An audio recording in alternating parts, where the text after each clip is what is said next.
Hello, my friend. Sit down, get comfortable, maybe take a deep breath in and let it out slowly. This is just a conversation, a story between two friends. You don't need to do anything but listen. There is no rush. The world can wait. This is a story about a man, not a superhero or a millionaire or a famous movie star. Just a normal man, a man like you, a man like me. His name was Leo, and for a long time, Leo felt like his life was stuck. Chapter 1: The Heavy Feeling. Leo was 42 years old. He woke up every morning to the sound of his old black alarm clock. Beep, beep, beep. He would hit the button, look at the ceiling, and feel a heavy weight on his chest. It was not a physical weight, it was a feeling that he was not moving forward. Every day was the same. He would go to a job he did not hate, but he did not love. He would come home, eat dinner, watch television, and go to sleep. Then he would wake up and do it all again. He felt like a boat tied to a dock. He could see the big, open ocean. He dreamed of sailing to faraway places. But the rope was tight. He was stuck. He wanted to start his own small business. He wanted to be his own boss. He wanted to feel excited about Monday morning. But every time he thought about it, a voice inside his head would speak. "You are too old to start now," the voice would say. "What if you fail? What will people think? You do not have enough money. You do not have enough time." This voice was loud. It was strong, and Leo always listened to it. He also wanted to learn new things. His daughter, Mia, who was 10 years old, was learning English at school. She would come home and sing little songs in English. She would try to read small books. "Papa, look," she would say, pointing to a word. "Cat, C-A-T, cat." Leo would smile, but inside he felt sad. He only knew a few words in English. "Hello, goodbye, thank you." He felt too embarrassed to try. He thought, "I'm too old to learn a new language. My brain is not young anymore." So every day he stayed tied to the dock. He watched other people sail by. He watched his daughter learn and grow, and the heavy feeling on his chest grew a little heavier. Chapter 2: The Old Man on the Bench. One Saturday afternoon, Leo was walking home from the market. He was carrying a bag of vegetables. He felt tired. His feet hurt. He sat down on a wooden bench in a small park near his house. An old man was sitting on the other end of the bench. He must have been 75, maybe 80 years old. His name was Mr. Divens. Leo had seen him before, walking slowly with a wooden stick. Mr. Givens looked at Leo and smiled. His smile was warm, like sunshine. "Beautiful day, Mr. Givens said. "Yes," Leo said, but his voice did not sound beautiful. It sounded flat. They sat in silence for a few minutes. Then Mr. Givens spoke again. His voice was slow and gentle. "You look like a man who is carrying a heavy bag," Mr. Givens said. "And I do not mean the bag of vegetables." Leo looked at him. He was surprised. "I feel stuck," Leo said. The words just came out. He did not plan to say them. "I feel like I am in a cage, but the door is open. I just cannot walk through it." Mr. Givens nodded slowly. He pointed to a small ant on the ground. The ant was carrying a tiny piece of bread. The ant was walking over small rocks and around big sticks. "Look at that little one," Mr. Givens said. "He is carrying something much bigger than himself. He will fall down many times. He will get lost, but he will keep going. He does not worry about the whole journey. He just worries about the next small step." Leo watched the ant. It was true. The ant did not stop and think, "Oh no, I have to walk 1 mile." It just moved its little legs one after the other. Mr. Givens then told Leo a story about himself. "When I was 65 years old," Mr. Givens said, "my wife passed away. I was alone. I was sad. I sat in my small house for 1 whole year. I did not want to do anything. I felt too old to start a new life." Leo listened carefully. Then, one day, I saw a young boy trying to ride a bicycle. He fell again, he fell a third time. Then he cried. His father came and helped him up. The boy got back on the bicycle. He tried again, and this time he did not fall. He rode for 10 whole seconds. Mr. Givens smiled at the memory. I thought, if that boy can fall and get up, why can't I? So, at 65, I started to learn something new. I started to paint. I was terrible. My first paintings looked like a child made them. But I did not stop. I painted every day. Now, I am not a famous artist, but I am a happy artist. I make paintings and give them to my friends. It fills my heart. Leo felt a small crack in the heavy wall around his heart. The secret, Mr. Givens said, is to stop looking at the big, scary mountain. Just look at your feet. Take one step. Then, take another step. Do not think about the top of the mountain. Just think about the next step. Chapter 3, One Small Step. That night, Leo could not sleep. He kept thinking about the ant. He kept thinking about Mr. Givens learning to paint at 65. He looked at his daughter Mia's English book on the table. He picked it up. He opened it to page 1. There was a picture of a boy. Under the picture, it said, I'm a boy. Leo read it in his head. It was easy. He turned the page. A picture of a girl. I am a girl. A picture of a ball. It is a ball. Leo felt a little silly. He was a 42-year-old man reading a child's book. But then he remembered the ant. The ant did not care if the bread was small. It just carried it. So, Leo made a promise to himself.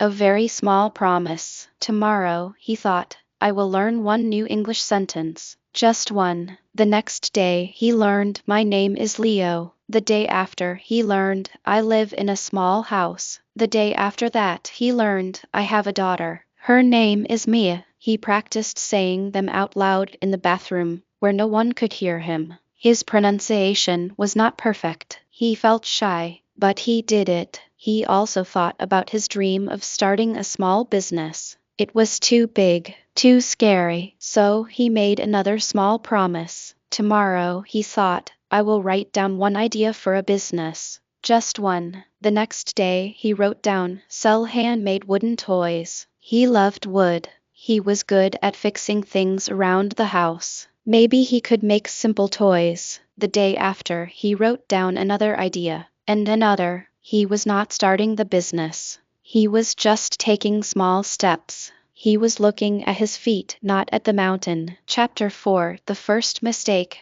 One evening, Mia was doing her English homework at the kitchen table. Leo was sitting across from her, reading a simple English storybook for children. He had bought it from a small shop. It had big pictures and short sentences. Mia looked up. Papa, what are you doing? Leo felt his face get hot. He felt embarrassed. He was a grown man, reading a baby book. I am trying to learn some English, he said quietly. He waited for her to laugh.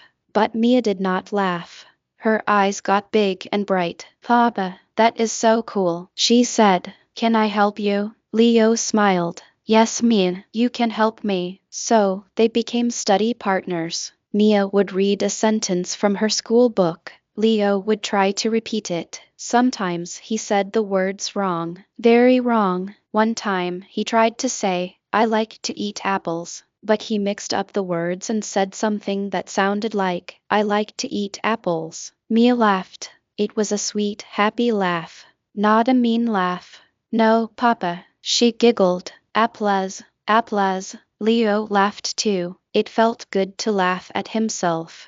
It felt good to make a mistake and not feel like a failure. He was learning. Mistakes were just part of the walk. He learned a big lesson that night. A lesson about confidence. Confidence does not mean you are perfect. Confidence means you are not afraid to be imperfect. It means you are willing to try, even if you fall. Just like the boy on the bicycle. Leo started to feel a little lighter. The heavy feeling on his chest was not so heavy anymore. Chapter 5: The Discipline of the Morning. Leo realized something important. If he wanted to change his life, he needed a plan. He could not just hope for things to get better. He had to build a new habit. He thought about Mr. Givens again. Mr. Givens painted every day. That was his secret, not once a week, every day. So, Leo created a small morning routine. He decided to wake up just 30 minutes earlier than usual. That was it, just 30 minutes. At first, it was hard.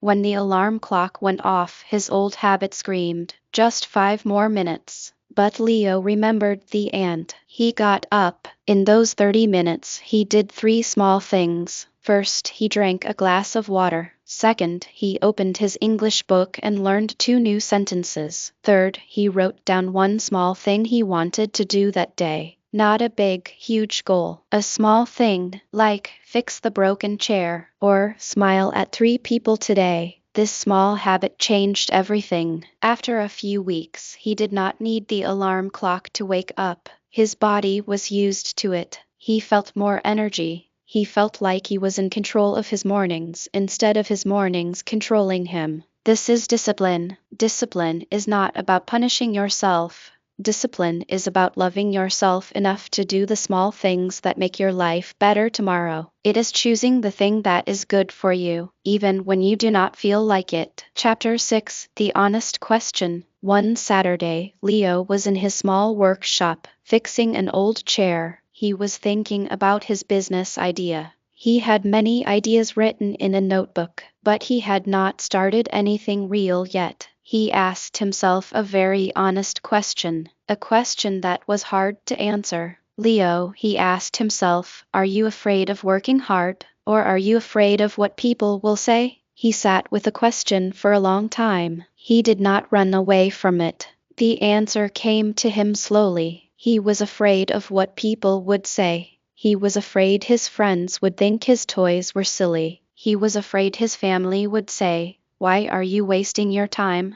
Get a real job." This fear was the rope tying him to the dock. It was not about money. It was not about time. It was about his ego. He was afraid of looking foolish. He remembered his English practice with Mia. He had looked foolish saying apples, and the world did not end. In fact, it brought him and his daughter closer together. So, he made a decision, a brave decision. He would make 1 toy, just 1, not to sell, just to make. He would not tell anyone. It would be his secret project. That afternoon, he took a small piece of wood. He drew a simple shape of a car. He used his small saw to cut it. He sanded it until it was smooth. He painted it bright red. When he finished, he held it in his hand. It was not perfect. The wheels were a little uneven, but it was beautiful to him. It was real. He had made something from nothing. He felt a joy he had not felt in years. A quiet, deep joy. He had taken a step,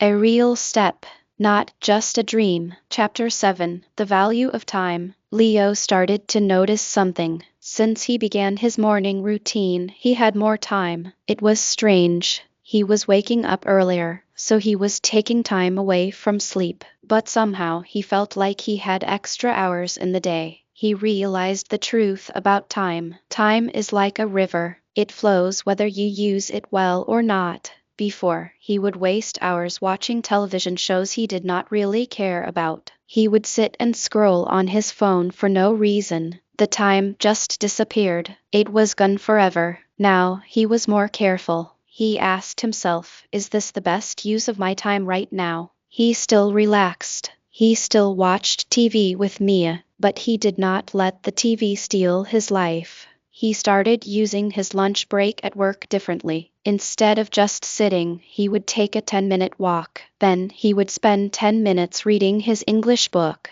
Then he would eat his lunch. He was not working harder. He was just using his time with more intention. Time management is not about doing more things. It is about doing the things that matter. It is about saying no to the small things so you can say yes to the big things. The things that make your heart feel full. Chapter 8, The Hard Work. For 3 months, Leo worked quietly. Every morning, he learned English. Every evening, after work, he spent an hour in his workshop. He made more toys, a boat, a little dog, a small doll. He made many mistakes. The boat would not float. The dog's leg broke off. He had to start over many times. Some nights he felt tired. He felt like giving up. He would look at the pile of wood and think, this is pointless. I am not a toy maker. What then? He would remember Mr. Diddens. He would remember the boy on the bicycle. He would remember that hard work is not always fun, but hard work is always an investment in your future self. He kept going. One day, Mia came into the workshop. She saw the little red car, the boat, and the wooden dog on the shelf.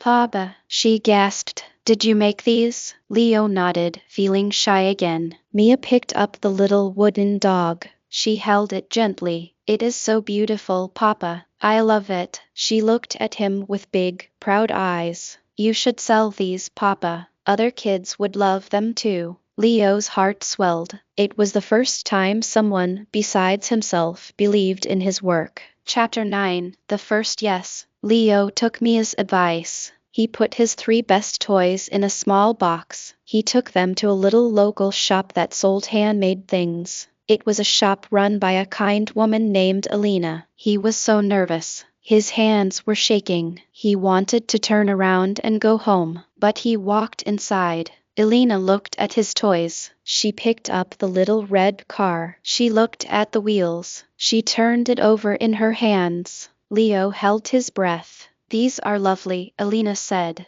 The wood is smooth. The paint is bright. They feel strong. I would like to sell them here. Leo could not believe his ears. Really? He asked. Really, Elena said with a smile. Bring me more when you can. That day, Leo felt like he was flying. He walked home on clouds. He had not made any money yet, but someone had said yes. Someone believed in him. It was a small victory, but for Leo, it was a giant leap. He learned that courage is not the absence of fear. Courage is feeling the fear and doing it anyway. Chapter 10, The English Conversation. A few weeks later, a tourist came into Elena's shop. He was an older man from America. He was looking for a gift for his grandson. He saw Leo's wooden toys on the shelf. Elena was busy with another customer. Leo was just visiting, dropping off some new toys. The American man looked at Leo. Excuse me, he said. Can you tell me about these toys? Who made them? Leo's heart started to beat fast. A real English speaker. He understood the man's question. He knew the words, but could he answer? He took a deep breath. He remembered his practice. He remembered the mistakes with Mia. He remembered that it was okay to be imperfect. He looked at the man and spoke slowly. I made them, Leo said. They are from wood, for children, very strong. His grammar was not perfect. His accent was strong, but the man understood. You made these? The man said, smiling. They are wonderful. My grandson will love this little boat. The man bought the boat. He shook Leo's hand. Thank you, my friend. Keep up the good work. Leo walked out of the shop. His eyes were wet. He had done it. He had spoken English to a real person. A real conversation. It was not perfect, but it was real. He learned that you do not need to be perfect to connect with another human. You just need to try. Chapter 11, The Slow Progress. Leo's business did not become huge overnight.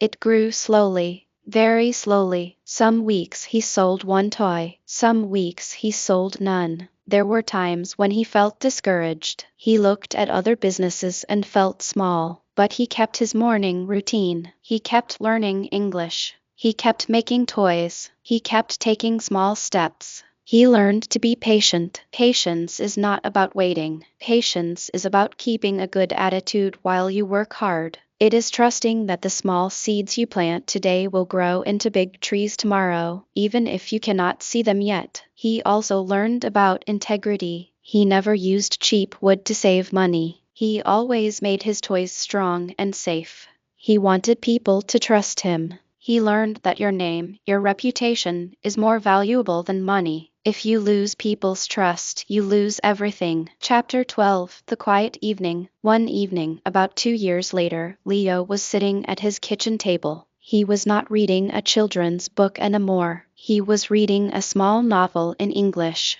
He understood most of the words. If he did not know a word, he looked it up in a small dictionary. It was slow, but it was okay. Mia was doing her homework. She was older now. She did not need to help him with applets anymore. Sometimes they spoke in English together, just for practice. Leo looked around the kitchen. It was the same kitchen, the same table, the same chairs, but everything felt different. He felt different. He was still Leo. He was still 44 years old. He still lived in the same small house. But he was not stuck anymore. The boat was untied. He was sailing. He had not become a millionaire. He had a small, steady business. He sold his toys to 3 local shops. He made enough money to feel proud. He made enough to save a little for the future. But the biggest change was inside him. The heavy weight on his chest was gone. It had been replaced by a warm, quiet feeling, a feeling of peace, a feeling of progress, a feeling of being alive. He learned that success is not a destination. Success is the journey. It is becoming a little better every day. It is loving the process. Chapter 13, The Lesson from the Old Man. Leo decided to visit Mr. Divins. He wanted to thank him. He took a small gift, a wooden bird that he had made, a small, simple bird. He found Mr. Givens sitting on the same bench in the park. Mr. Givens, Leo said, sitting down beside him. I brought you something. He gave him the wooden bird. Mr. Givens looked at it for a long time. He turned it in his old hands. He smiled a big, warm smile. It is beautiful, Leo, he said. You made this? Yes, Leo said. I make toys now. A small business. It is growing slowly. Mr. Givens nodded. He looked proud. Do you remember the ant? Mr. Givens asked. I remember, Leo said.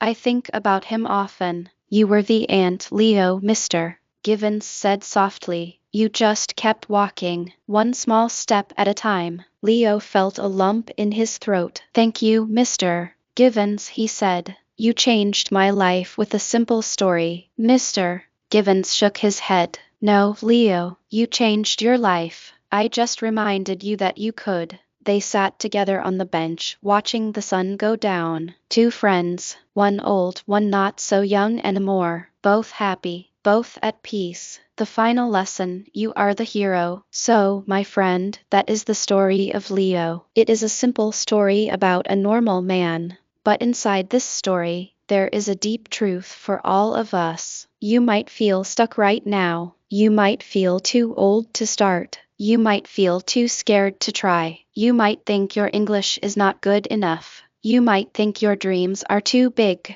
But listen to me carefully. You are not too old. You are not too late. You are not too weak. You are not too stupid. You are exactly where you need to be. The only thing you need to do is take one small step. Just one. Learn one new word today. Walk for 5 minutes. Write down one idea. Smile at one stranger. Fix one small thing. Do not look at the whole mountain. Look at your feet. Take the step. Fall down. Get back up. That is how you learn. Feel scared. Do it anyway. That is how you build courage. Make a mistake. Wonderful. Now you know one way that does not work. That is progress. Life is not a race. It is a slow, beautiful walk. Enjoy the walk. Be kind to yourself on the walk. Help others on the walk. You have one life. This is your time. Your story is not finished yet. The next chapter is waiting for you to write it. Start today. Start now, with one small step. Thank you for listening to this story. Thank you for sitting with me. If this story touched your heart, if it made you feel a little warmer inside, please share it with a friend, someone who needs to hear it, someone who might be feeling stuck. And if you want to hear more stories like this, if you want to learn English in a gentle, friendly way, please subscribe to this channel. It helps us make more stories for you. Take care of yourself, my friend. Be patient. Be brave. Be the ant. Keep walking. I will talk to you soon. Goodbye for now.